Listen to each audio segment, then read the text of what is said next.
Hello there, and welcome to the Stay Off My Lawn podcast, where we'll have a little fun, lots of laughs, and discussions on the common sense that needs to be applied to a lot of today's world news issues. And now, the disclaimer. Stay Off My Lawn is not intended as legal, medical, or financial advice. Void where prohibited. No purchase necessary to win. Open to legal U.S. residents 18 or over in the contiguous 48 states. Any resemblance to anyone living or deceased is purely coincidental. Actual price may vary. Only use as directed. Not a member of FDIC. And now, here are your hosts, Mike and Richard.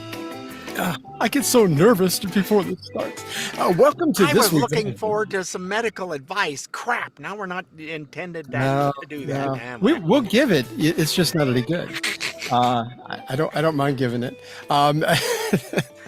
Welcome to this week's episode of Stay Off My Lawn. It's July 7th, 2026, and this is episode 170, or as some of the kids call it, 170. So that's right. We're here live and in person on the set. That's right. Steve behind the glass and Richard across the desk from me. Yes, we mentioned you. You don't need to talk back just because we mentioned you. He's so much brighter-eyed than he was before our hiatus, because his hiatus was used for other things. Well, being on the wagon does that. I mean, it's Oh, he's been doing great, though.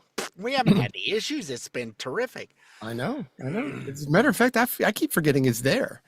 But, you know, it is what it is. Speaking of forgetting, actually, I don't have anywhere to go with that. But we wanted to play this segue. I know. I segued into the abyss. There's nothing there.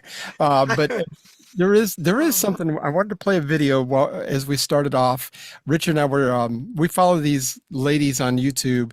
They have their own podcast, and they used to have a radio show up in Indiana called Chicks on the Right. And this is Mock and Daisy.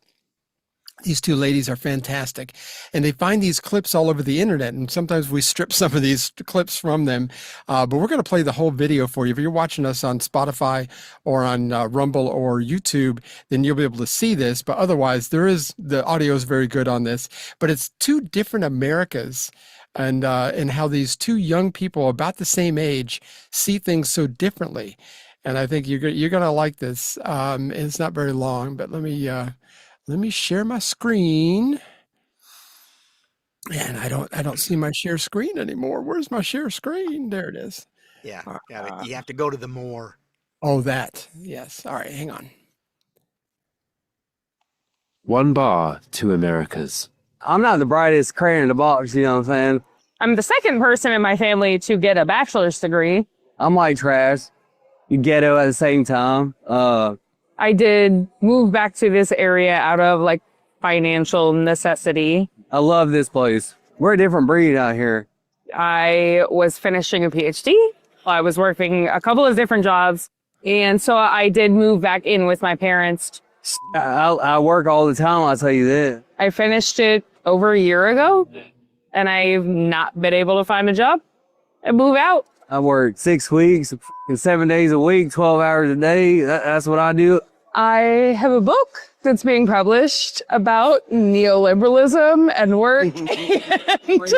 What is it you do? I work on utility poles and lines. I'm an inspector. The American dream, do you think that's real? Oh, yeah. Does that mean anything to you? No. It's all about how hard you work. Real Yeah. That social contract and how it degrades a bit is real. Do X, Y, and Z, and then you have certain expectations, and then you don't get the other side of it. And are you enjoying life? I love life. Yeah. Yes, sir. I love him. I just love him so much. It hurts. I'm writing a book on neoliberalism and work, which you can't find. Which you can't find, and then you're in a bar spending money. Who bought you that drink? One. I think it's just fantastic. You know, and she's just so, I have this PhD. And the guy that she's with, he's like, you know, you follow the rules. You go A, B, C, and D, and you expect to get something in return. You know, you go to school, you get your degree, you get your PhD, you got a daggum doctorate, and you're living with your mother? Well, it's two participation trophy kids. I'm sorry, that doesn't do anything. The other guy, you can bet he played sports and stuff where it wasn't participation. And who's the happier of the three? Oh yeah, yeah, definitely. I mean, he is just, oh yeah, it's absolutely, it's real. You know, it's like I thought I'd be living in a trailer all my life and I'm working my tail off and I'm making great money. And he's happy doing what he's doing. People don't understand that. How can you be happy going and doing physical labor every day for so many hours? I don't know, but I was. Yeah, yeah, I liked it. Yeah, we used to say we only worked half days. Yeah, there you go. And I didn't do 12-hour shifts for that long, maybe 4 or 5 years. But that was and I've always said this, and I told my son this when he was little, that I'd rather go to bed physically exhausted than mentally exhausted. And my job had some mental challenges to it too. And we were talking off the air about this. So I enjoyed, it was like a puzzle every day, with inventory and everything. When I worked in the warehouse, it's like all these things but it was physical at the same time. So I slept like a baby every day, the whole time. And I know you did too. You were probably more physical than I was. Oh, I tell my girls, I said, if you want some help with your homework and you're asking me at 8:30 at night, it's not going to happen. You need to ask me when I come home. Yeah. But you're always tired. I'll wake you up when I get up at 4. And they went, oh, no. And then you'll see how tired you are at the end of the day. So you're going to find out when you go bust your tail like that all day long, you're pooped at the end of the day. You have given your all. So. But I saw something I was thinking about when she was talking. I saw something. There's like trillions of dollars in debt that people have because of college degrees that they've gone, because they bought into the idea that that's how you be a successful person in America, is you go get a college degree and then you get to sit in air conditioning and do a little bit of nothing and get paid 6 figures and do just fine. I bet that guy's making a lot of money. Oh, I bet he's making quite good money. If you're working 12 hours a day and an inspector and doing it 7 days a week, what did he say? He had like 6 weeks in a row of doing that, and then he may have like a week or 2 off and then go back at it again. It's like some people really, really love that schedule. I know guys that were working in the oil fields and probably are back doing it again in North Dakota, and they would go back there and work for 2 weeks, 14 days straight, maybe 21 days straight, come home for 2 weeks. They might work 3 weeks on and 2 weeks off. That was a big boon in North Dakota. It was people from all over the country moved there to work in the oil fields, and it was because it was very, very good money. And as a man, and again, hard work. Yeah, it's very hard work. But as a man, you do what you have to do to take care of your family. Yep. Did I enjoy working overnight shift? No, but I did it. My son doesn't like working at the tire factory, and it's dirty, it's sweaty, it is what it is. But I mean, he doesn't enjoy it, but he does it because he's got 2 little girls at home. Yep. The same as you. You had 3 little girls at home. Yep. You did what you had to do. And it's I enjoyed what I did. You were out and about, and my boss was every customer that I took care of all day. I got to go see my friends once a week because it was, it was really nice. I didn't have a boss standing over your shoulder. Your numbers were good. You got bonuses and extra day off if you were routeman of the quarter, and I did routeman of the quarter like 3 years in a row. I always had an extra week's vacation. So, My biggest thing was, the only thing I really hated about the job was working night shift. That was really the hard part for me, because that's like petting a cat backwards to me. It was sort of like, it's just some people fall into that very easily. It was always a struggle for me to get my sleep right and to transition when you have a week off or even a day off or whatever. And it's like, so I worked 6 days a week. I had 1 day off that I would get up and go to church, but it was like, I would make sure that I got my good sleep on that one night I had off, and have a little bit of melatonin and some Benadryl, and it would knock me out for 11 hours sometimes on those nights off. So yeah, the thing that bugs me the most about that is those that, well, I'm highly educated, I'm going to have a book on it. How many people are going to go buy that book? Yeah, Really? exactly. And you look down your nose at somebody who works hard. Yeah. We were talking about that. It's making the rounds again of, I think it was like 6 people or something, and where they were, their lot in life. And one was a gentleman was in the military, and this other young lady that Mm. still was dressing like a 22-year-old, and she was in her Pink 30s with a hair. Yeah. doctorate. Yeah. And she looked down her nose. Oh, well, you're just in the military. I'm definitely going to have a higher IQ than you. They all got given the same IQ test, and she was last out of the 6. Yeah. Well, and again, like you and I were talking off the air, there is something about doing things on your own and not relying on a textbook or somebody in a lab coat. Again, this is something that we've talked about many times. It's like you got that lab coat mentality, is that whatever somebody tells you is gospel. Or you and I are skeptical of everything, and because we're skeptical because we know that people lie. Yeah, We that's right. understand human nature. We understand that things aren't always the way they're scripted out to be in the textbooks. And I think that does add to your IQ, because you're a problem solver. You're Yep. a puzzle person. I mean, I don't know. You got to think through something in order to fix something. Instead, you have people that you got educated and they go, "Oh, I don't want to do that. I don't know." Oh, Yeah. well, I figure it never, out. It's not that difficult. There's never, this little device. If Mhm. only there was something you could look it up on. I don't know what it would. Give me a break. But it wasn't in the book. It wasn't in the class. I don't know. Nobody Oh, told me how to figure out how to use my water right so that I could water my lawn. I went, an irrigation pump, and I bet if I run it there and I run it down this way, then I can run a line of power out, and I made it so I could unplug it and then do some other, voila. as long as people stay off your lawn, that's really the big. That's all. Thank God, it's all that matters. You hear me? Don't make me come out there with my pea shooter and get you. But you got to figure some things out, because it's just not, hey, this is what is. Let's do something with it. So. Yeah. I know Anyhow, it. yeah, they can't figure out anything. Nobody fixes anything nowadays. My wife, when something breaks or isn't working, she goes, "Well, what's wrong with it?" "I don't know. Let's see what we can do, and I'll fix it." We had that heavy rainstorm, and I did have my air conditioner plugged in outside, but the plug was underneath the air conditioner. Well, Yeah. it was when you get almost 2 inches of rain in 4 hours. Goodness gracious. Yeah, it just was coming down in buckets, and apparently water got into the plug just enough that as soon as it worked that night, the next day I went to plug it in. As soon as you plugged it in the little GFCI that's part of the plug for the air Yeah. conditioner, snap. I went, Of course. there's water in there. I can't get water. it out because these screws ain't made to come back out the other way. So we got to thinking about it, and it's like, get some of that, dries the air.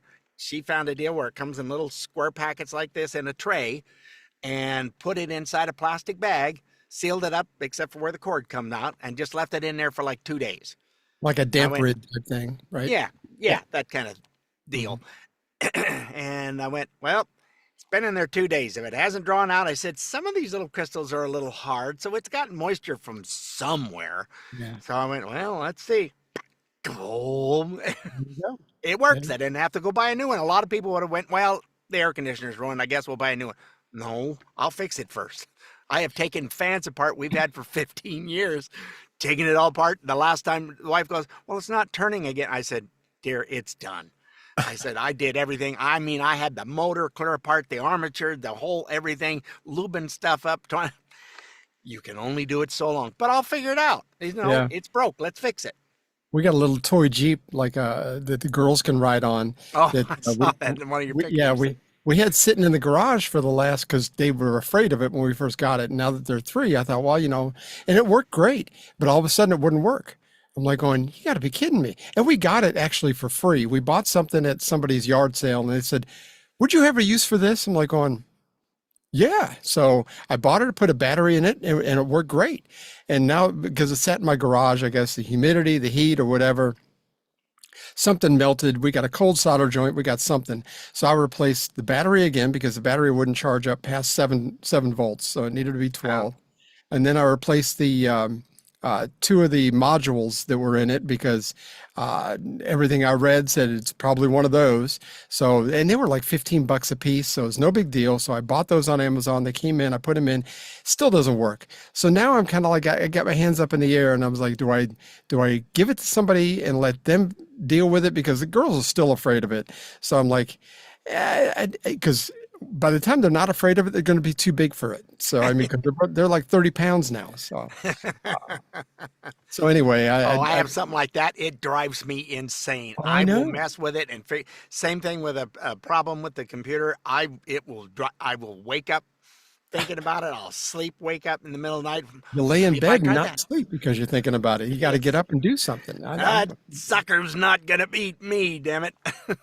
Well, we need to get to some of the news, I guess. Gosh. What? Oh yeah, we're actually doing a podcast today. Yeah. Graham Plattner, our favorite Nazi out of The nipple Nazi. Maine. Anyway, he's looking at dropping out of the Maine senatorial race. Maybe he's dropped out by now. We've heard conflicting reports, but I heard the Democratic Party has until Richard heard about the 13th. I heard the 22nd to pull him, or it's that in the next couple weeks. Let's just put it that way. pretty soon. If they don't pull him, or if he doesn't quit by a certain date this month, then he's on the ballot in November, no matter what. So they got to make a decision. And if I was part of the Democratic Party in Maine, I'd be like, going, you need to get out of here, because he's been nothing but a liability. And supposedly there is more news to drop that the Republicans are hanging on to, more scandalous stuff to drop. And I don't know how much worse it can get, but okay, if that's what you say. So we'll see. It's like, I'm going, why are you guys still supporting this? Do you not hear what he's saying? I mean, he makes what Mamdani says, Commie Mommy there, sound like child play. Yeah, it makes me want to have coffee with Mamdani. I mean, it's completely. Anyway, we've been reading lately that it's possible that the Republicans may have a chance in the midterms in November. I'd like to be that optimistic. I can't say that I necessarily am, but we saw in America's 250th birthday celebration. You'd think that would be something that all of us could come together like we did in the 200th anniversary. Richard and I are both old enough to remember how that went, and man, it's like the whole country came together. It was wonderful, and we weren't as divided back then either. Politically, people weren't so strange, but anyway. Well, they were still kind of strange, but not that bad. Yeah. After the Washington, D.C. fireworks, which was a fantastic display from what I understand, man, 40 that just minutes. went and went. But the leftist media couldn't stand it. CNN actually tweeted, get this, it said, residents of Washington, D.C. briefly experienced the worst air quality of any major city in the world. According to a company that ranks pollution globally, as the Capitol reckoned with the aftermath of a massive 40-minute 4th of July fireworks show, according to CNN. So, I mean, it's like, so they couldn't kind of bask in this is awesome. And yeah, after a fireworks show, there's always pollution. There's always clouds. It dissipates. It goes away. But anyway. I mean, of all the stupid things to complain about, really? This is our 250th. It's not something we do every day. And then they had that lightning deal. It wasn't that it was just raining a little bit. It was lightning, and everybody had to evacuate. And some of the wonderful interviews that they got with some of the World War II veterans that were 107, 103, who still had a great singing voice that sang in the what did they call that? The Freedom Bunker in the trailer they were in. So, yeah. And all that. And they went, well, we'll find out how many people went home. Okay, you can go back out. They ended up with almost 150,000 back after they had to evacuate. Nobody left. They came back. They wanted to see it. And it was wonderful giving those awards and stuff to those. I mean, it was 7 or 8 of them, and they were all over 100. Oh wow! The oldest, the oldest was 107. Because if you had to be 18 in 1941 or 17 in 1941, then that adds up. So I mean, it's incredible these guys are still out there doing it. I love it. I love it. So it was just fascinating to watch. I really enjoyed all that. I enjoyed all those interviews, and then you had three gals that would great harmony and singing the Bugle Boy from the I was Oh gonna yeah, say Lennon Company B. sisters. How Yeah. about the Andrews sisters? Different sisters. And it was just fascinating. All these guys, and they were all sharp as a tack. They'd ask them questions, and they would answer right back. Not what? How the interview when they were doing the Normandy thing back in the spring, I think it was when they Yeah. were in Normandy, and they were interviewing some of those guys, and they were like, man, and they couldn't wait to try to stand up out of their wheelchair. I mean, it was like, wow. I mean, like I said, I'm not 1/5 of the man most of those guys that hit Normandy at 18 years old. Yeah. For goodness sake. I mean, And so this is what all the left wants to complain about instead of, wow, look at how our country, the things we've done in 250 years, blah, blah. No. Oh, they're putting smoke in the air. Ooh.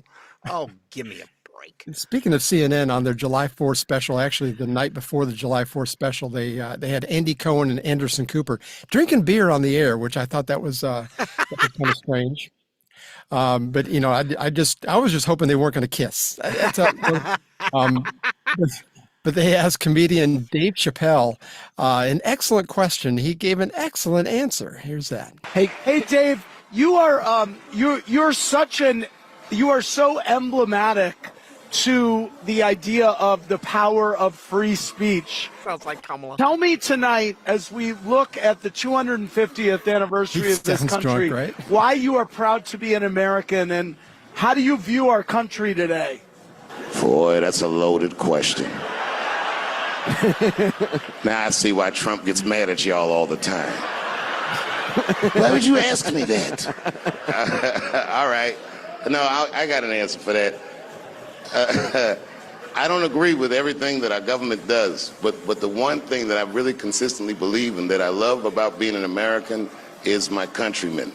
If I'm overseas or around the world, anytime I see an American over there, we just give each other the Fight Club look, because we live in a madness that only we really understand what it's all about. And I have faith in my countrymen, no matter how crazy all of this will make it feel, that the sun will rise and that I feel like I'm part of a very incredible community. So God bless my countrymen, and let us make this country absolutely great. And again, I love Dave Chappelle because he's honest. He's a lot like Bill Maher. There's some things that I don't agree with him on, but he's honest. He is who he is, and you don't have to agree with everything.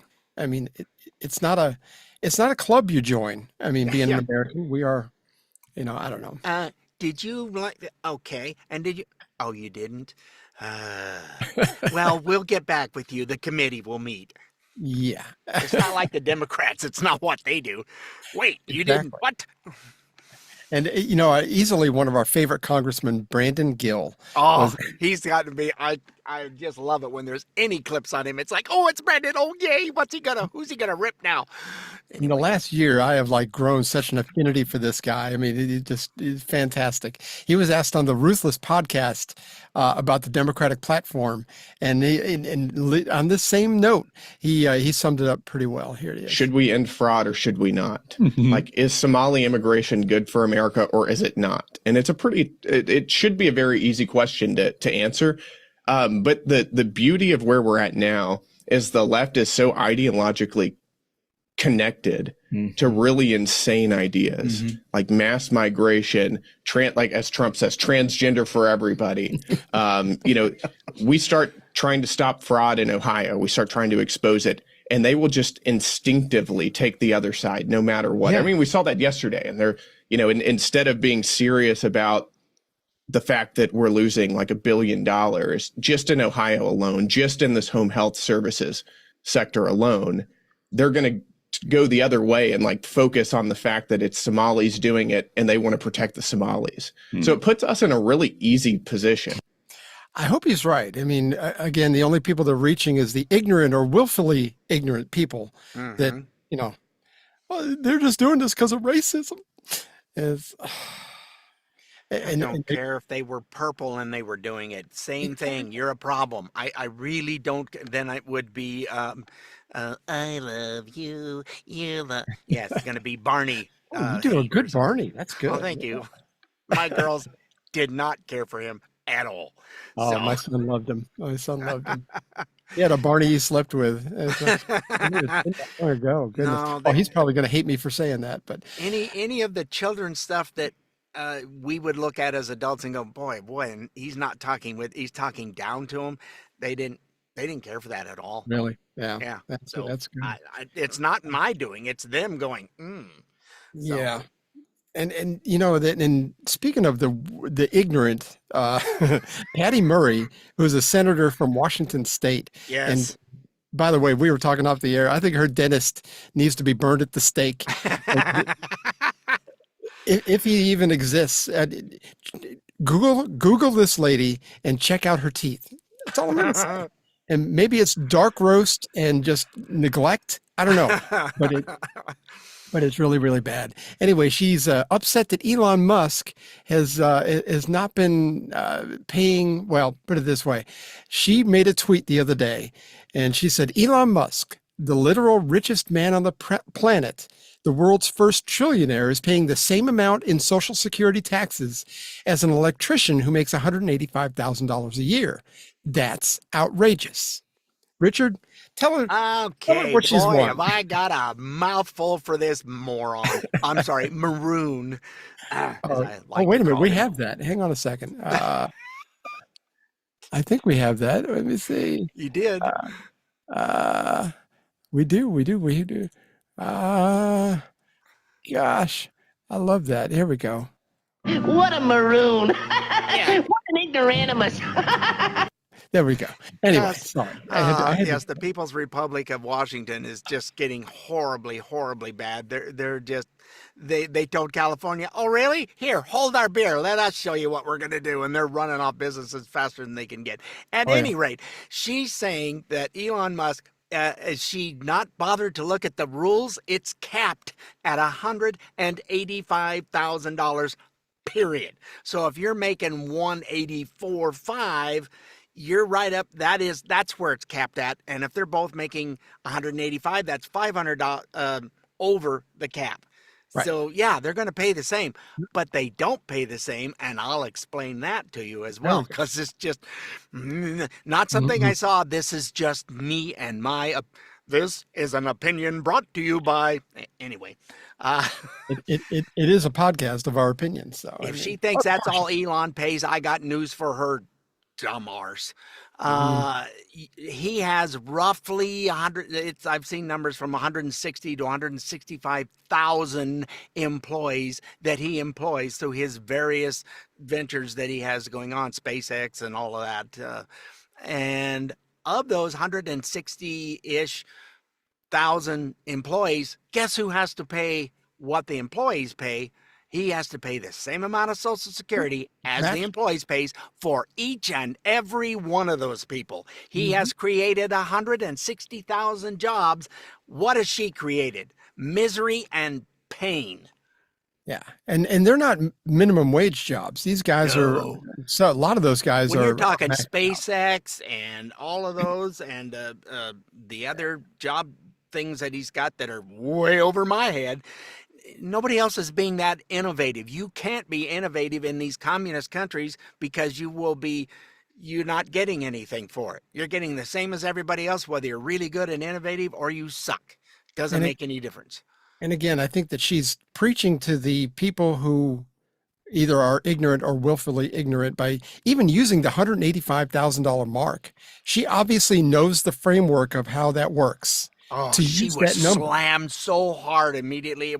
I like to go in and read some of the comments. Oh man, it was one after another. Do you not even know how your own Social Security that you vote? You don't like it? Well, then change the vote. Oh, but you won't, because then it affects your donors. Yeah. Well, not only that, I mean, considering what she makes in Congress and then what she makes probably on whatever side business she has going on, she's capped out too. I mean, or how much she makes on I'll help you out. I need, that's under the table. That doesn't count Social Security. Well, that would be down lower. This is, getting a backhand at it. So Yes, it is. anyway. Well, tell you what, when we come back, I've got one more thing, or I've got a few more things. When we come back, we're going to talk a little bit about how some demographics are pulling away from the Democratic Party and why. And we have a lot of specifics on that. It's really, really good. After this break, we do have a rendition of the Star Spangled Banner, and I'll give you a little bit of banger. That too. Bangers and mash. It's a British thing. That's why we do that. It's sausage. Bangers. Don't send me emails. Anyway, hang in there. Hang in there. We'll be right back. This is the Stay Off My Lawn show and podcast. The grumpy old men you know and love. We'll be right back. Bud Light presents Real Men of Genius. Real Men of Genius. Today we salute you, Mr. Used Car Lot Auto Salesman. Mr. Used Car Lot Auto Salesman. Slick back hair, a sharkskin suit, alligator boots. You cultivate a look that oozes, trust me. I think that I can trust you. You stand behind every car you sell. Because if you stood in front and the brakes failed, you'd be crushed. You better watch out now. Oil leak? What oil leak? That puddle under the car is just sweat from all that horsepower. Let the horses out now. So crack open an ice cold Bud Light, Mr. Peddler of the sheet metal. Because when life hands you lemons, you sell them. Mr. Used Car Lot Auto Salesman. Bud Light Beer, Anheuser-Busch, St. Louis, Missouri. 1, 2. Oh, say, can you see by the dawn's early light what so proudly we hailed at the twilight's last gleaming, whose broad stripes and bright stars through the perilous fight o'er the ramparts we watched were so gallantly streaming, and the rockets spread glow, the bombs bursting in air, gave proof through the night that our flag was still there. Oh, say does that star-spangled banner yet wave o'er the land of the free and the home of the brave? Well, you just don't hear harmonies like that anymore. Huey Lewis and the News. I could not find when that was done. That's not recent. Everything I've read was 1986, a playoff game at Candlestick Park for the San Francisco Giants. I don't know who they were playing, but everything I read was pointed towards that.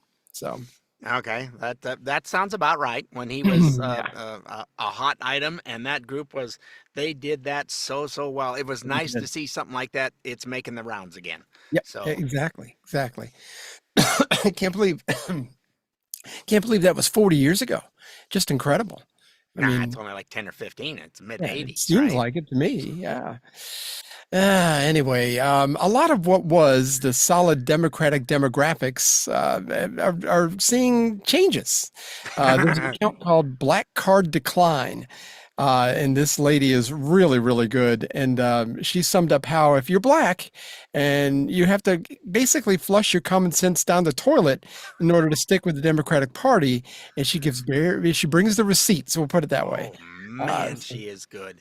Yeah, she is. Here. How are you a black conservative? How are you a black Democrat? You mean the same party you say has been helping you for decades, but your communities look worse, not better? You mean the same party that started the Ku Klux Klan and somehow convinced you they're your savior? You mean the same political machine where LBJ, after signing the Civil Rights Act, said they're going to keep these niggas voting for generations? 62 years later, and you're still predictable. They dangled a black male president in front of you that did nothing for black people and everything for gay people, and a black female president that advertised to you with white people tacos and Megan Thee Stallion twerking on stage. And you never stopped to question that? They told you they were fighting poverty, but really they went and knocked on the doors of black families and told them that if they got rid of the man in the household, they could have this money and what we now know as the welfare system. They strategically demolished the nuclear family, leaving over half of the mothers in our community single mothers for generations, policies that incentivize broken homes, dependency instead of independence. They made it so you systematically rely on them, and now over half of the black households are dependent on the government. And they tell you crime is someone else's fault, while your neighborhoods keep getting worse in the very cities that they run. They build organizations, collect millions in donations, and somehow your community is still struggling while that money goes to million-dollar homes, DoorDash, and new cars. And now they've got you fighting for illegal immigrants that take your jobs and have been killing your people, and they still give you nothing. So let me ask you again, how are you a black Democrat? Well, she's made such a good point. I mean, it's like, I don't have any rebuttal because that's just too good. She didn't miss anything. no, she didn't. She didn't. She's fantastic. And again, her handle on all her social media is Black Card Decline. So you have to search for her. She's got a lot of content. She's really, really good. Yeah. When I find somebody that good, I just automatically follow them, and then I'll go back and see some other stuff because you can't be that good and not be, that's kind of our thing here is it was all common sense. Common sense. Which is like, how can you do this when this is what they've done to you? Did you not notice that? What did I see a stat? And I'm pulling this out of the air, but it was 85% or better of all black households had a father in the household until LBJ signed stuff. Right. And over the last decades, it's down to like only 30%. Yeah. Yeah, Is that- it's 30%, because 70%, the one I read was 70% was fatherless homes. So yeah, it's because of the abortion thing and whatever else, their numbers actually at one point in time were in decline. Mm-hmm. It's incredible. Replacing. So, but I mean, they keep coming out with these organizations like Black Lives Matter and everything. They're supposed to enhance the black community, which of course I'm all for. I mean, there's problems, and I would like to see those get eradicated, at least revert back to the way it was prior to LBJ and that whole thing. I mean, well, here's what the problem is you give somebody a hand out is different than a hand up. Yeah.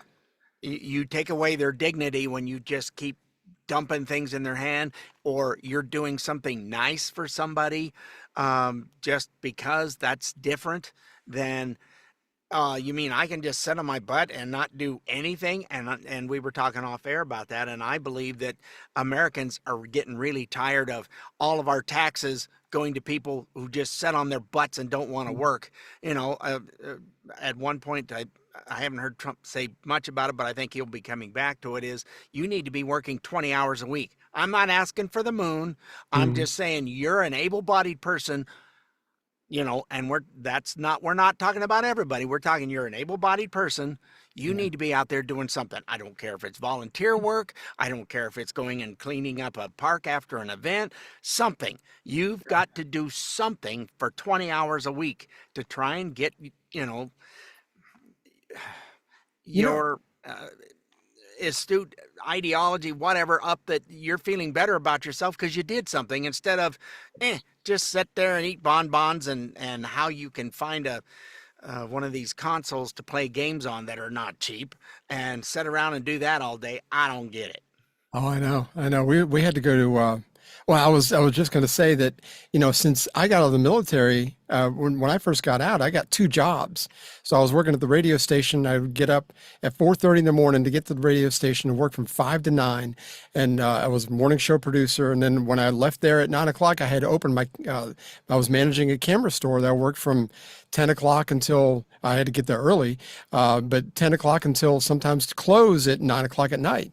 So, I mean, there was a lot of days where it's like, I got to see, I was dating Barbara at the time. So I was like, I didn't have a lot of time for that. But I think that most women are attracted to a guy who's not lazy and just sitting around going 20 hours a week.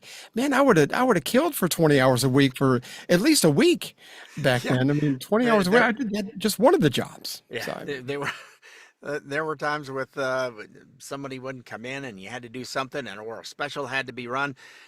I would work an 18-hour day. Was not uncommon. You'd go home, head hit the pillow, and you're back up and back at work. It just seems like you went home for a nap. I should have just went out and slept in the car. Well, when you're younger, that was a kind of expected of us when back in the day. Back in the 80s, that was expected of young people. They worked. I mean, I didn't know anybody that was unemployed. And I came from farm life. I knew how to work. A lot of kids didn't. Well, I don't know. But speaking of knowing somebody who doesn't know what work is, Mayor Commie Mamdami. See, that's a segue for you studying at home. Not a good one, but it's a segue. No, not a good one, but I never promised you a rose garden. And that's a reference to an old song. Anyway, Mamdani put out a video while sitting at the George Washington desk the other day about what new America in New York City looks like. And you were telling me you knew some of the background on some of this. The people that were standing behind him? The people that were standing, I didn't know, but someone else that they had just did their swearing in ceremony to become American citizens, and then this is the crap he was saying right next to legal American citizens, not people that have wandered into this country and, well, yeah, you're just going to pay me to sit on my butt. Okay. And that's the other reason of what the Somalis and that have done, stealing from American taxpayers. Don't make us want to help you out a lot. Sorry. We've had enough of it.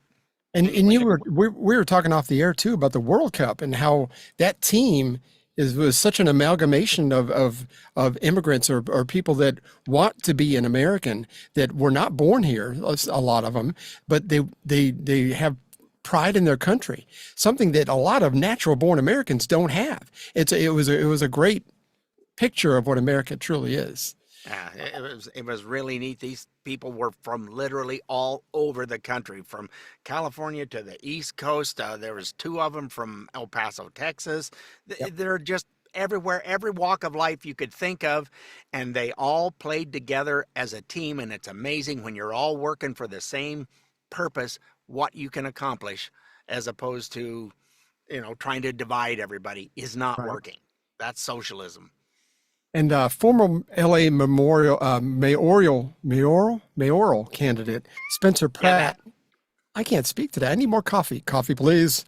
He gave a perfect rebuttal. This is about 4 minutes long. We may not get through all of it, but he was not happy with Mamdani. Here he is. We all had to sit and watch that vile commie mayor sit on the wrong side of our founding fathers' desk to try and lecture us about our own history. Notice how the communist always attacks your history. The communist must attack your history. Why? Because history is what anchors you. It's what makes us attached to something. Nostalgia is a hell of a drug. History breeds an almost irrational attachment to things, an attachment that is more powerful than anyone can imagine. Erasing history is how you demoralize people, how you unmoor them and detach them from their society so you can take it from them and rewrite it in your image. Think of your country like a home. What makes your home special? It's not the marble countertops or the expensive furniture or the fancy appliances. It's the memories you have there. That backyard is where we got married. That living room rug is where our son took his first step. Hey, don't touch that. That was his first teddy bear. It doesn't matter how torn and tattered that thing is. You will never get rid of it. And you will fight anyone who tries to take it away. Why? Because you have history with it. You ever buy a new home? Remember those first few months? Even the first few years there, it doesn't feel like home. It could be 1,000,000 times nicer than the crappy apartment you came from, but it doesn't feel like home for a long time because you don't have history there. It's easy to knock down some walls, change the floor plan. If you have no memories to attach you to it, it's just wood and drywall. Who cares? Get rid of it. Memories make it a home, even the bad ones. Hey, remember when Dad hit his head on the rafter in the attic and we spent all night in the ER? That's the avocado tree I fell out of and broke my first bone. Isn't it weird how even the bad memories make us cherish a place? It's not like we long for those bad times, but bad times are part of what makes us stronger, a part of what makes us who we are. How can you resent those memories without fundamentally resenting who you are? History is so important to humans, even bad memories anchor us to our home. And that's what the communist always starts with, the bad memories. Oh, we can get rid of that little story. We can knock down that statue. We can change the name of that street. That's a bad memory from our history. You don't want that memory hanging around. You're not a bigot, right? And slowly but surely, this wall comes down, then that wall gets sledgehammered. The rafter where dad hit his head, that's gone. The rub where your son took his first step, that's gone. The gash in the wood floor where you stomped the glass on your wedding ceremony, that's gone and replaced with shiny vinyl planks. And now you've got a brand new home with no memories. Now what? Do you care what they do with it? Do you care what color they paint the walls? Nah. Do whatever you want. I don't care. I have no attachment to it. I have no memories with that. You love your home because of the memories you have there. And that's why the communist always must destroy your memories, destroy your history. If the communist wishes to take your home, he must first destroy your memory of it so he can erase your attachment to it and demoralize you. Mao destroyed what he called the four olds: old ideas, old culture, old customs, and old habits. If you call them olds, it makes them sound bad. You don't want that old thing. Get rid of it. But it is fundamentally human nature to cherish your history. We crave learning about our history, where we came from, who our ancestors were. That's human.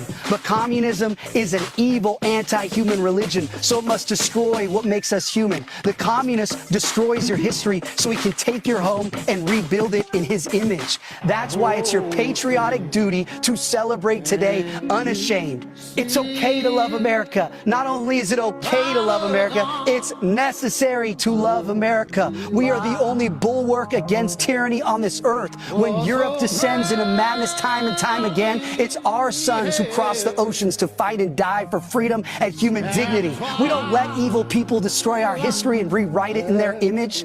This is Independence Day. It's not just a number on the calendar. Don't say Happy 4th. That's commie gobbledygook.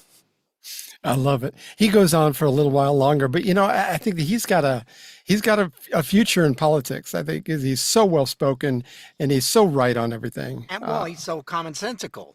Yeah. Nothing he's saying is way out there or some oddball. It's exactly what they've been trying to do for the last 60 years and are getting more successful at it because people think, because how many times have the left wing and Democrats, we're going to give this to you. It's just government money.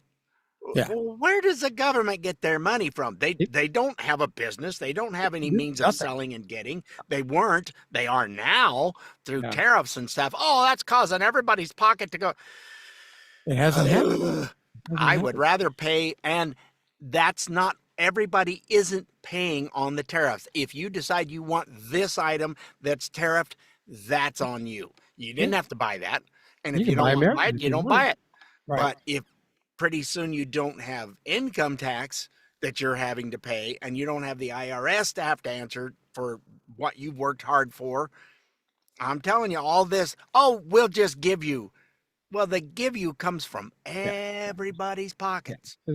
Really free ought to be renamed 100% taxpayer subsidized is what it should be. That's exactly it. And anything the government touches, they have screwed up so phenomenally bad. That's why I was against Obamacare. Why give 1/7 of the entire GDP over to the government where they can't even run the VA, which is a small microcosm of what a socialized medicine program would be. And we were talking off the air because we're bullish Social Security now, and the Social Security. We're running out of money. We don't. What you seem to have money for all this other crap. Well, here's part of the problem. Since 2003 to I think the number went to 2024. I don't believe it went to 25. I think it was 24. The amount of money that was misspent or went to people that shouldn't have had it is $2.3 trillion. Gee, and you wonder why Social Security is and why we're not getting more for what we're paying in. So the government can't run anything right. No, and they haven't so far. And one thing that Spence Pratt said too is like the way the communist is kind of like changed or divided us, and it's really kind of sneaky, is it's made it to where let's get rid of the history, let's hate our own country. And Have we made mistakes? We're not perfect, obviously. No. When we read the Declaration, we're going towards a more perfect union. It has nothing to do with we are perfect. We're never going to be perfect. Are we the best thing going? Absolutely. But I think it's, and I heard somebody, and I can't take credit for this, but I heard somebody make this correlation that what if you had a 25-year-old son and it's like, and you stand up to make a toast at his birthday party and you go, well, when you were 12, remember when you broke that lamp when you threw the ball? It'd have been a lot better if you hadn't done that. And do you remember when you drove the car and you shouldn't have at 15 and you wrecked it? That would have been a lot better if you hadn't done that. And it's like you bring up all the bad things that your kid has done. I mean, nobody does that. I mean, nobody in their right mind does that. Well, there are those who do, and it's not a pleasant situation. It's not. Then the family does what? It does this. Exactly. You don't get together. You don't do any events or nothing as a family, and you just peters out because you want to do that. That's what it causes. We're absolutely seeing that countrywide because 100%. so many people want to focus on all the negatives, and there's negatives, no doubt, and hopefully we've learned from those negatives and not made those same mistakes again. But at the same time, it's like you can't focus on the negatives. Look at how great we have it here. Anyway, well, as is millions and millions of outsiders coming to this country from. Whether it's Japan or anything, India and all these countries, sending people over, Europe, all the folks in Europe and stuff, and they come over here and go, we've been almost all of them say we've been lied to. This is not what America is. It is a wonderful place. And the news media, you have trouble trying to find these because it sure isn't mainstream media that's putting these things out there. Nope, sure isn't. No, you have to look. Absolutely. Yep. And we found a lot of them. We've actually played a lot of those clips. Well, we don't look in the normal places. We don't listen to the mainstream media because it's nothing but tripe. So. Right. Well, I heard someone say the other day that if we eliminated all the fraud, the illegally filled ballots and people who are illegally here voting, the country would be more 80-20 Republican to Democrats. Now, I don't know if I believe that. Maybe at first you might think that's kind of outrageous, and I'm not 100% sure that I believe that, but I do believe we've only scratched the surface on finding all this fraud. And one of our other favorite congressmen, Wesley Hunt from Texas, he's from Texas as well, he explains to an open Congress on one big part of this issue, and here it is. American people and the census manipulation that Democrats have been using to influence American elections for years. In 2018, Republican leadership, including the president himself, called for a citizenship question to be included in the 2020 census reports. To no one's surprise, when the Democrats took control, these requests went unanswered, and the question of citizenship was waived. But the fact remains that the concept of sanctuary cities and radical blue states ignoring immigration law and using the illegal population to manipulate the lines of congressional districts is, in fact, unconstitutional. Not only are there severe constitutional concerns from the inclusion of illegal immigrants, but the Census Bureau admitted to having made several, quote, errors in their 2020 census report. Convenient, seeing that as in 2020, Donald Trump was on top of the ticket. In 2020, the Bureau undercounted in primarily deep red states such as Arkansas, Florida, Mississippi, Tennessee, and Texas, all red, while overcounting in radical left blue states like Delaware, Hawaii, Massachusetts, Minnesota, New York, Ohio, and Rhode Island. This egregious error led to many states being denied proper representation in Congress and the Electoral College. So much so that these errors cost Republicans not one, not two, not three, not four, not five, but 6 seats in the House. In addition to the 2020 miscounting, including illegal immigrants in the census has improperly granted radical left blue states 12 additional seats in the United States House of Representatives. It's a total of 18 seats gained. That is a huge problem. Yeah, 18 seats. I mean, it's on the bright side. It's getting easier to spot. And I love how the Democrats, you can't be doing this gerrymandering, blah, blah, blah. And my dear friend that we do stuff with him and his wife all the time, that was a relative of his, was something Jerry, Gerry, and he was the first one back in the 1800s to do whoppity doodle. His name is on the Declaration of Independence.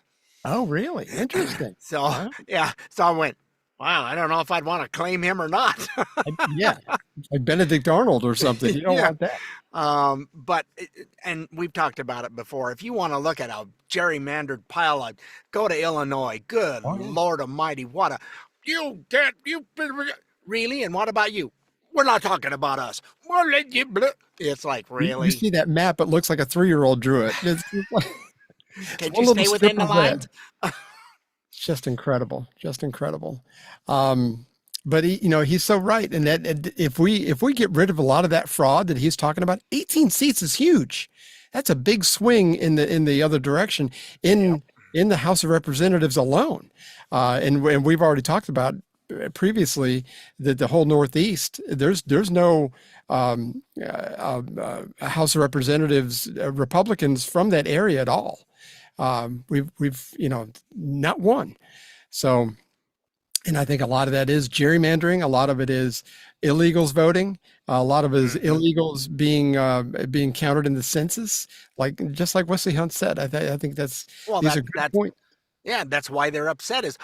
That means 20 million of our constituents won't be able to vote because they can't get an ID. Well, it's not that you can't get an ID, it's that you're not legal to get an ID. It's impossible to get an ID because you're not here legally. Or you can pay for it. There's that issue. Yeah. But anyway, on the bright side, it's getting easier to spot a modern day Democrat. The RNC, which I have my issues with, There's only one modern day Democrat. There's one. It's easy to spot. Well, I mean, the modern day Democrat is far left, Democratic Socialist, put it that way. Oh, those guys. Oh, okay. The RNC put this out this week, and this is just the audio from it, but it's pretty good. In recognizing a communist, physical appearance counts for nothing. If he openly declares himself to be a communist, we take his word for it. I'm a democratic socialist. Mamdani is a self-described socialist. I am a democratic socialist. I'm a proud democratic socialist. I identify as a democratic socialist, but I'm running as a Democrat. We will replace the frigidity of rugged individualism with the warmth of collectivism. We will prove that there is no problem too large for government to solve and no concern too small for it to care about.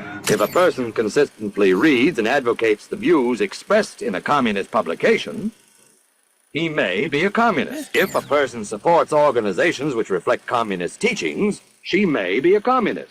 I've been a member of New York City DSA for 7 years. Feed the rich and feed the poor. This is class war. If a person defends the activities of communist nations while consistently attacking the domestic and foreign policy of the United States, she may be a communist. Cuba has a remarkable public health system. We remember Fidel Castro, whose legacy is complex. Sort of the opposite of what the United States has. When Fidel Castro came into office, you know what he did? He had a massive literacy program. Is that a bad thing? There's a lot of dissidents imprisoned in Cuba. That's right. The actions and U.S. contributions to the suffering of Cubans. This particular bullying and the use of sanctions. Like other U.S. policies, the cruelty is the point. It does not help the people of countries like Venezuela. Do you believe that the 9/11 terrorist attacks on America were the inevitable consequence of American foreign policy? Inevitable in the sense that we destabilized a lot of the Middle East, that forced people to believe that another act of violence was the only response. If a person does all these things over a period of time, he must be a communist. I mean, our goal is liberation. Our goal is communism. 1 + 1 = 2. Won't help? Are you kidding me? You can't get medical even in Canada where it's free, but they pay 60% of their income in taxes. So they can have free health care. Yeah, and good luck getting an appointment within 6 months. And that's only 30 million people. Somebody goes, I don't know why it's not in the U.S. You think we can scale up 30 million people that don't have good health care to 300 million people? Yeah, I think we're good at 360 almost. So yeah. So it's like, no, it doesn't. It just doesn't work. So And since it doesn't work there, what makes you think scaling up is going to make it better? And Venezuela, are you serious? They were the third richest country in the world not 35 years ago. Yep, they are now one of the poorest because of what was done by socialism. Is so wonderful.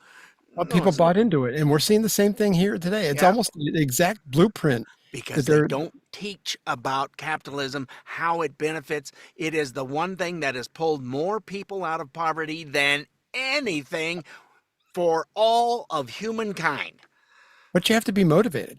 You have to want to work. We've talked about that many times during today's broadcast. So, John Fetterman, the Democratic senator from Pennsylvania, has been a big critic of this weird swing to the left of his own party.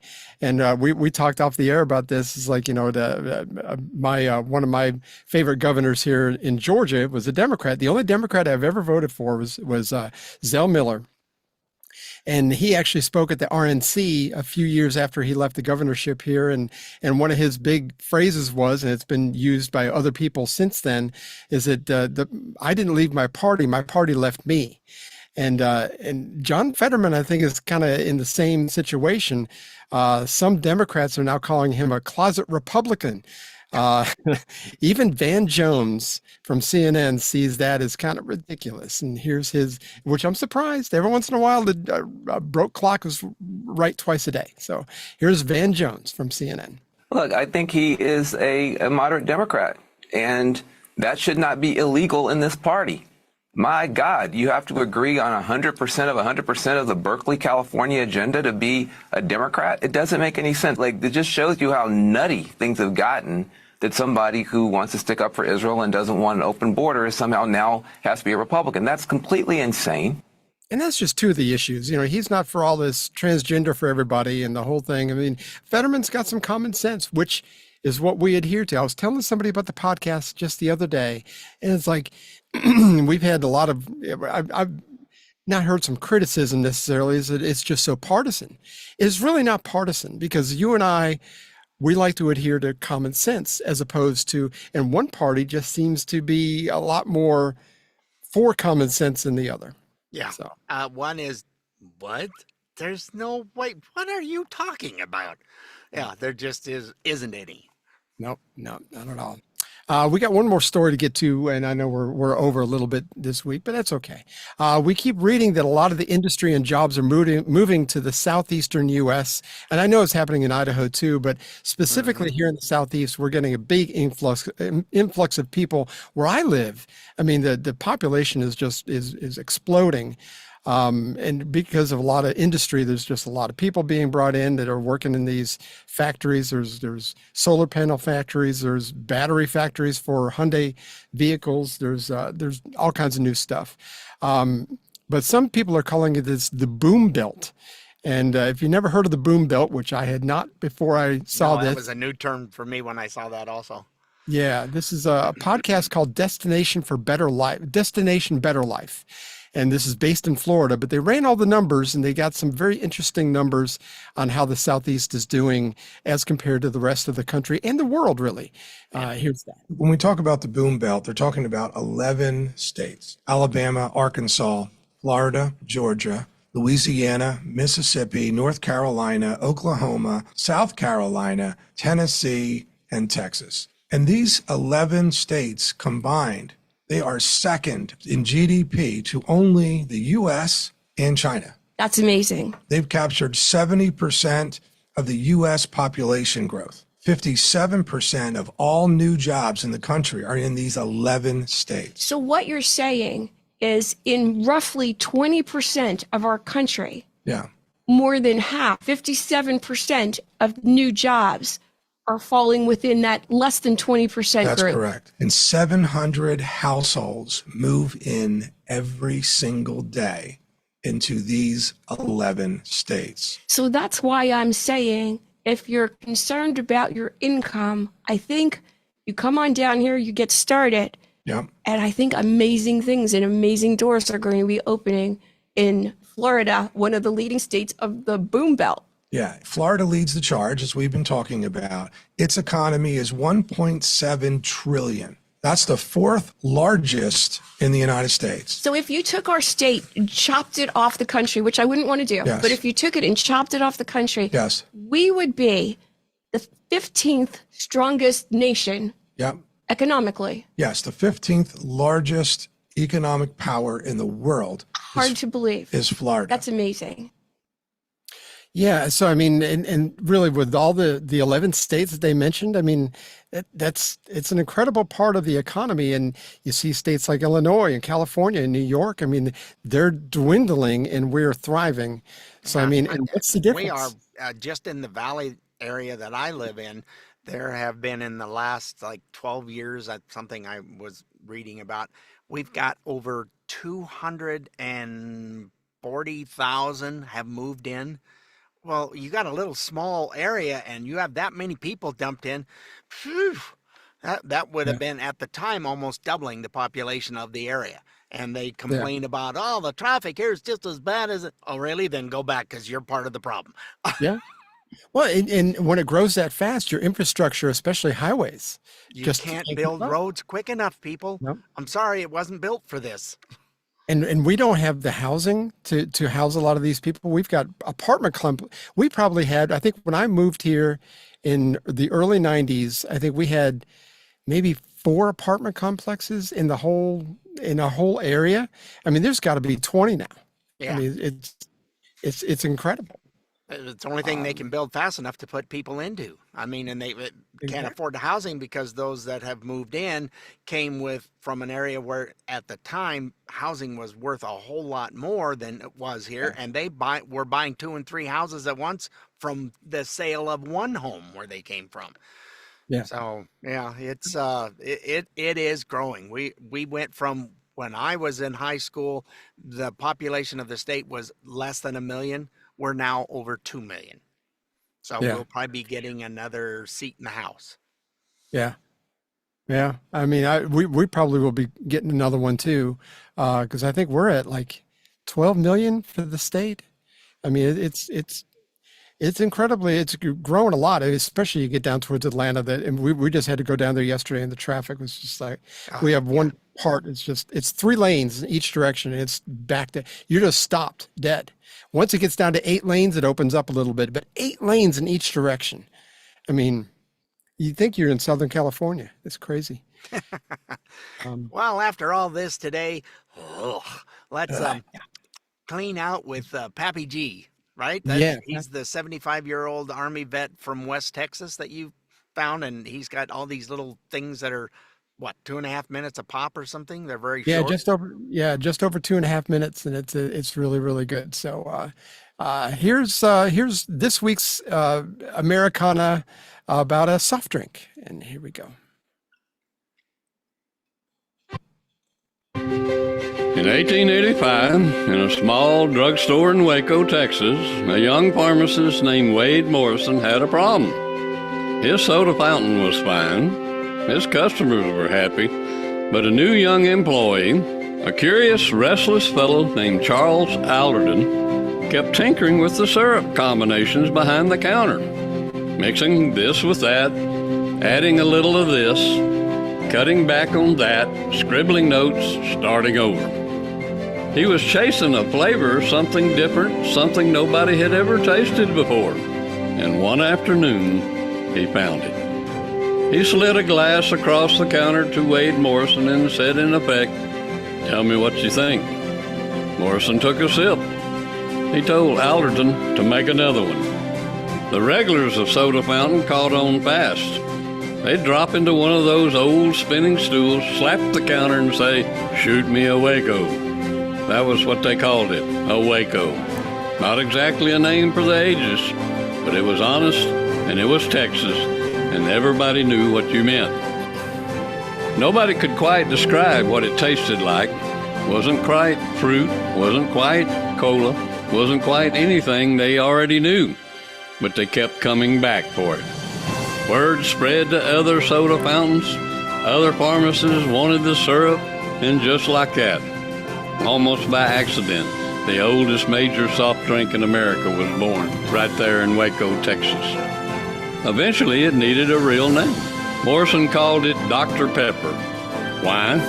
Nobody knows for certain. Over a dozen different origin stories exist, and not one of them has ever been officially confirmed. Which is honestly feels right for a drink nobody could ever quite describe either. By 1904, Dr. Pepper was introduced to the entire country at the St. Louis World's Fair. And down the road in Dublin, Texas, about 80 miles west of Waco, a bottling plant has been running since 1891, making Dr. Pepper the old-fashioned way with pure cane sugar. Dublin became a pilgrimage site for purists who swore it just tasted different, better, the way it was meant to taste. 2 Texas towns, 1 legendary drink, born in Waco, bottled in Dublin, loved everywhere. Happy 250th, America.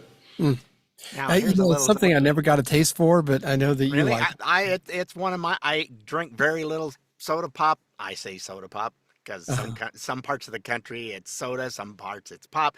I don't know. I just grew Pop up is upper Midwest, I think. Yeah, and I just soda pop for me. At any rate, I do enjoy it. But here's a little piece of trivia for you. If you look up the old labels of Dr. Pepper, and I thought I'd heard they were going to put these numbers back on the current labels. I don't know what they're doing, but at any rate, everything's nostalgia nowadays. The old label used to have a 10, a 2, and a 4 on it, and people for years was going, wait, why do they have this number on? That was when you were supposed to have a Dr. Pepper at your 10 o'clock break, at your 2 o'clock break, and for a 4 for a pick-me-up in the afternoon. That's when you should be drinking Dr. Pepper, because the doctor told you. Yeah, and then at 6 you take your pre-diabetic medication, and oh, shoot. But that's pretty cool, though. I mean, and then there are 23 different flavors. Obviously, he worked on this quite a bit. There was a lot to it, and we've got a lot of these. We've got enough to run us through the end of the year with these. I love this. I love the way he tells the story. So I mean, this is just right up my alley. So I think both of us enjoyed these. Yeah, he does a very good job of just kind of telling you about it. It doesn't sound like he's reading it to you too bad, and it's very enjoyable. But that's a little piece of Dr. Pepper trivia for you that I happen to have run across. It's one of those things that I've got file drawers stuffed with papers hanging out of them, and here's another piece of trivia that stays I'd like in there. 10, 2, and 4 to have I'd like to have a taco at 10, 2, and 4. I would be happy with that. Oh, hey, we hope you were somewhat informed and had fun like we did. Don't forget you can find us on iTunes, Spotify, iHeart, Amazon Smart Speaker, Rumble, or wherever you get podcasts. And if it's too difficult, you can just go to our good old website at stayoffmylawn.us for all our past and present episodes. And we'll see you next week, folks. Toodles, and thanks again for watching, and appreciate you always telling a friend. We are in a growth mode right now, and we can't tell you how happy we are about that. 95 countries isn't anything to sneeze at. So keep telling your friends, and we'll see you here again next week. Well, we had fun, and hope you did too. The opinions heard here today are not those of anyone other than Mike and Richard. If it made you laugh, or go, or even, then we've done our job. Sort of. Well, mostly anyway. And if we made you think about things in a common sense manner, we welcome you to the club. And if it didn't, then just stay off my lawn. See you next time.